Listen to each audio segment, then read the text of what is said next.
Hey everybody, Ann here. Yep, I got the hoodie. I finally washed it, and it is frigid cold right now. It got down to about 26 or 27 degrees overnight, and right now it's only just like 31 degrees. So I've been splitting wood and bringing it into the tiny house and stacking it up outside. And mostly what I've been doing is just making comfort food out of things I found growing or other stuff. So let me just show you a bit of what I've been doing.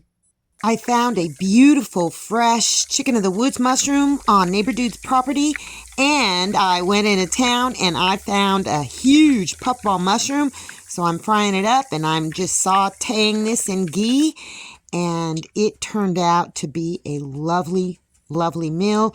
I had plenty of leftovers with the chicken of the woods mushroom. I got a pot of beans going. I soaked them overnight and I put in a can of Banner sausage, some dehydrated veggies, and seasoning, salt, pepper, garlic, cumin. I think it needed something, so I put the leftover chicken of the woods mushroom down in there, and it kept very well in the refrigerator. Just gonna stir it up, and I think it'll take a hour or two to cook the beans thoroughly. But look at that, it's gorgeous. I thought it needed something else, so I just put a little bit of my sauerkraut down in there. And look at my beautiful fire. It's warm and toasty inside this tiny house. And I had a couple tomatoes from my garden that had finally ripened, so I threw them in there too. I was out picking up kindling for my fire, and look what I found. A bluet mushroom.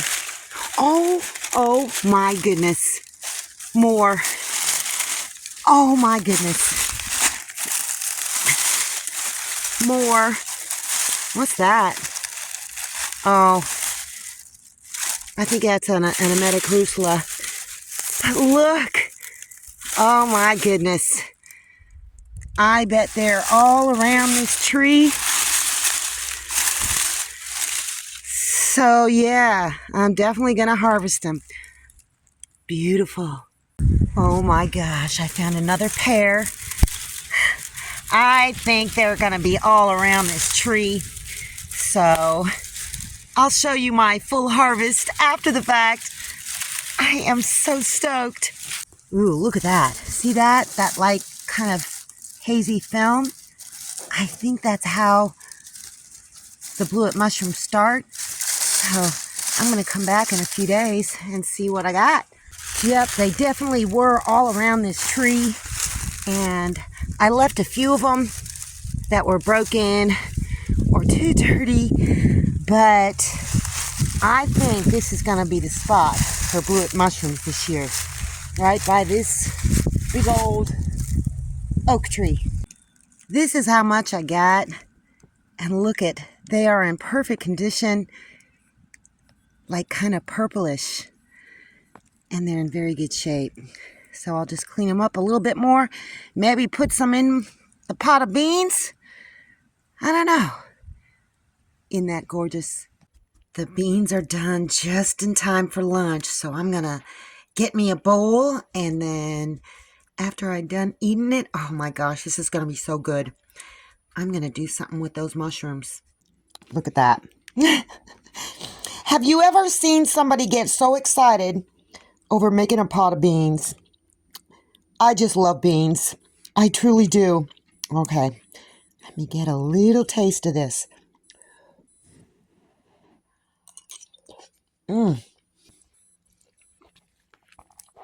Hot. But there's plenty of leftovers. And look at that. That's a piece of chicken out of the woods mushroom. And it is just very tender, very reminiscent of chicken. So I'll eat off this all day. And I may give the puppy some, and Papa. And then tomorrow I'm going to do something entirely different with it. Oh my gosh, look at that. I decided to pickle the mushrooms because I have plenty of dehydrated mushrooms and I didn't think the beans needed anything else. So here's what I did.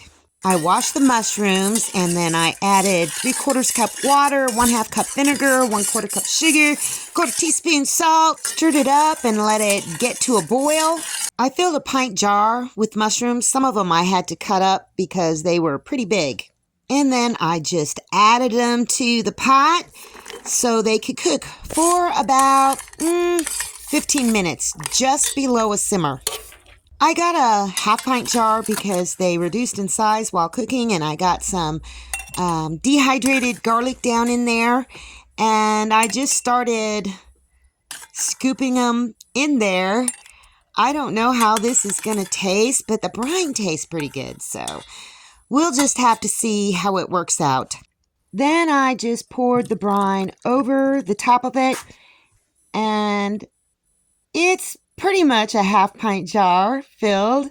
And then I just covered it with a used but very clean canning lid and ring. And then I just put it out in the refrigerator. To get the full flavor, you need to leave it for at least 24 hours, but I'm going to leave it probably 2 or 3 days before I even taste it, and then likely more like a week. The next day, I still had plenty of beans left, so I wanted to resurrect a good memory from my childhood. Pepper bellies. They made them at school for the kids for lunch, and many families made them at home. They're an easy meal. You just need some Fritos corn chips and some cheese. Normally, you'd make these right in the bag, but it looks like there wasn't enough, so I poured one out and poured another one in, and then just started scooping the chili or the beans. You could use canned chili as well. And then just started sprinkling a ton of cheese over it. You never can have too much cheese. And look at that. Totally delicious. Later that night, I still had some leftover beans, so I decided to make dinner. I added a couple more cups of water to the beans. Augustin Farms tomato powder to the rescue. So I just used 1 tablespoon, 2 tablespoons. Stirred it up and just let it get to a boil. Then I added a brick of ramen noodles and removed it from the heat eventually and stirred it up. And voila, another delicious meal. There was plenty of it, so I shared it with Papa and the puppies. Anyway, that's all I got for you guys today. See you in the next video.